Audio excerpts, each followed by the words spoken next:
나 아닌 나를 참나와 구분하기 위해서 세미콜론을 사용하도록 하겠어요.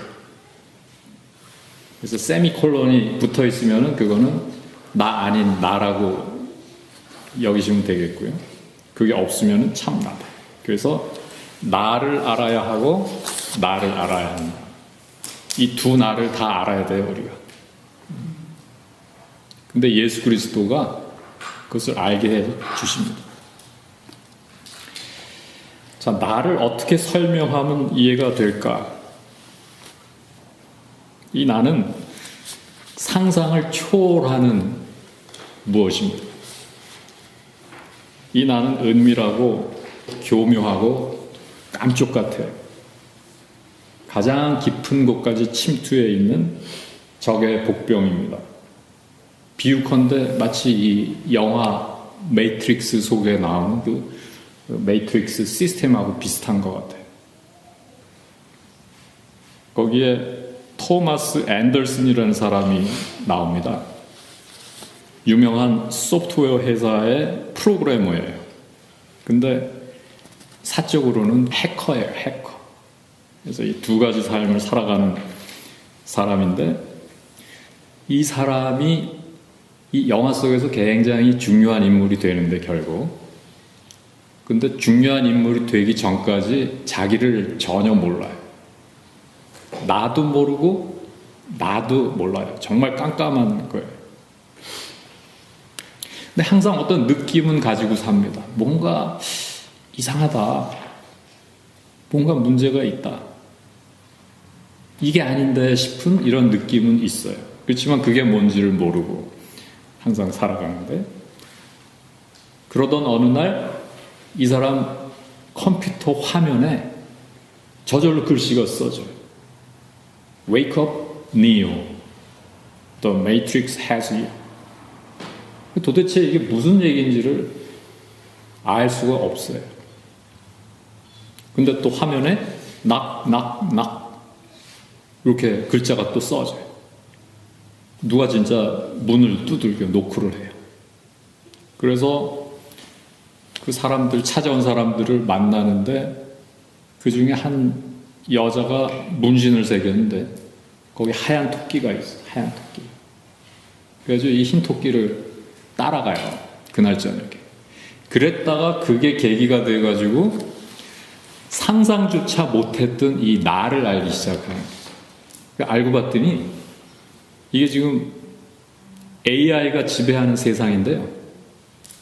모든 게 통제되고 있어. 이 AI를 통해서. 이 인큐베이터 같은 게 그냥 헤아릴 수 없이 많이 있는데 그 속에 자기가 배양되고 있어.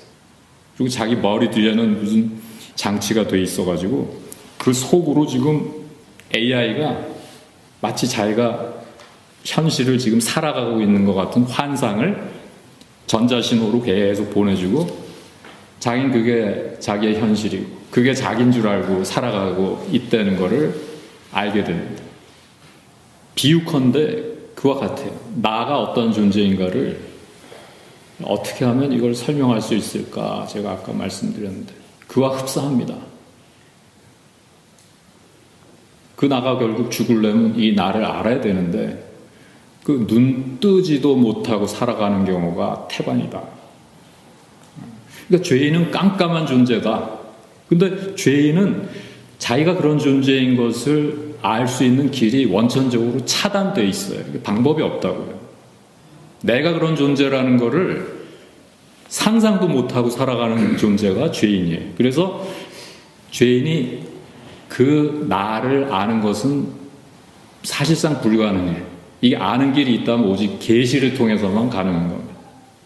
그래서 죄인을 위해서 예수님이 오신 거거든요. 그 십자가를 통해서 다 보여주신 거예요, 우리한테. 내가 누구인지, 또 내가 누구인지. 눈뜨게 해주셨고, 그 나가 죽어야 된다는 걸 보여주셨고, 그리스도와 함께 그 쉽지 않은 싸움이지만 성화의 삶을 살아갈 수 있도록 우리에게 힘과 용기와 소망을 허락해 주시는 것입니다. 그래서 이 십자가를 통해서 흑암 중에 빛이 임한 것입니다. 결정적으로 말씀을 하신 거예요. 오늘 말씀 중에도 사도 바울이 자기는 하나님의 증거를 전할 때에 예수 그리스도와 그가 십자가에 못 박히신 것 외에는 아무것도 알지 아니하기로 작정하였다. 이렇게 말하고 있는 것입니다. 바울은 당대 최고의 율법학자였거든요. 아는 것도 참 많았고 지혜가 출중한 사람이었고요. 또 글도 잘 쓰는 사람이었어요. 근데 자기는 말의 지혜와 아름다운 것도 아니하고 설득력 있는 지혜의 말도 사용하지 않기로 했다. 자, 사람들을 설득하려고 하면 뭔가 그들에게 먹힐 만한 걸 써야 될 거 아니에요. 근데 사실 이 십자가는 설득력이 없는 거예요. 헬라인들이 구하는 게 지혜고 유대인들이 구하는 게 표적이잖아요. 그러니까 이런 걸 지혜를 전하든지 표적을 보여주든지 이래 효과가 있지, 십자가는 이건 사람들 보기에는 영 설득력이 없어요. 하지만 그럼에도 불구하고 나는 예수 그리스도와 그가 십자가에 달리신 것 외에는 아무것도 알지 아니하기로 작정하였다. 왜냐하면 세상의 그 어떤 지혜와 그 어떤 능력도, 그리고 자기의 이 모든 학문과 지식과 글 쓸 수 있는 능력과 그 모든 것들도 예수 그리스도의 십자가에 비하면 아무것도 아니라는 사실을 바울이 알았습니다.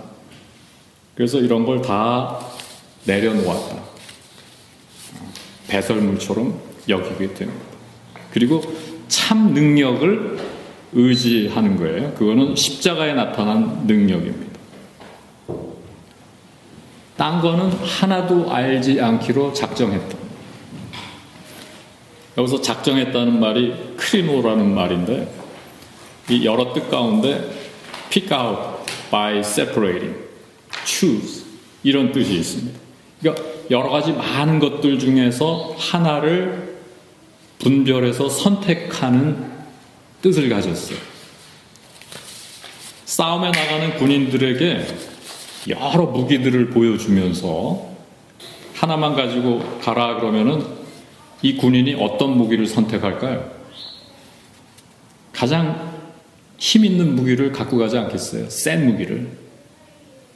그러니까 바울이 그런 이유에서 바로 십자가를 지금 전하는 거예요. 아마 여러 생각했겠죠. 내가 저 헬라 사람들을 대할 때는 지혜로 해야 되는데, 저 유대인들을 대할 때는 뭔가 표적을 보여줘야 되는데, 이런 생각 왜 안 했겠어요?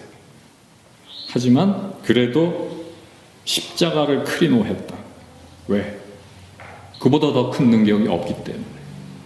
예수 그리스도의 십자가가 눈먼 사람이 눈뜨게 하는 능력이고, 나를 모르던 자가 나를 알게 하는 힘이고, 그 흑암 가운데 빛이 임하게 하는 길이 여기 있기 때문에, 이 십자가 계시에 있기 때문에 그렇게 하는 것이다. 오늘도 이 십자가는 사실 인기가 없습니다. 인기가 없어요. 근데 십자가가 길이에요. 나로부터 해방되는 길이고, 지옥에서 천국으로 옮겨가는 길이고요. 오늘 우리가 이 사도 바울의 이 말씀을 통해서 예수 그리스도와 그가 십자가에 못 박히신 것에 대해서 다시 숙고하고, 이를 통해서 하나님이 흑암 중에 빛을 허락하신 것을 기억하면서 우리 성찬을 받았으면 좋겠어요. 하나님, 오늘 받는 이 성찬을 통해서 저에게 계시의 말씀을 주시옵소서. 내가 아직 눈도 못 떴나요? 내가 나를 아직 모릅니다. 저도 그렇게 눈뜨게 해주세요. 십자가의 능력을 믿습니다. 이런 마음으로 성찬 받으시기 바랍니다. 주신 말씀 기억하면서 함께 성찬 받읍시다.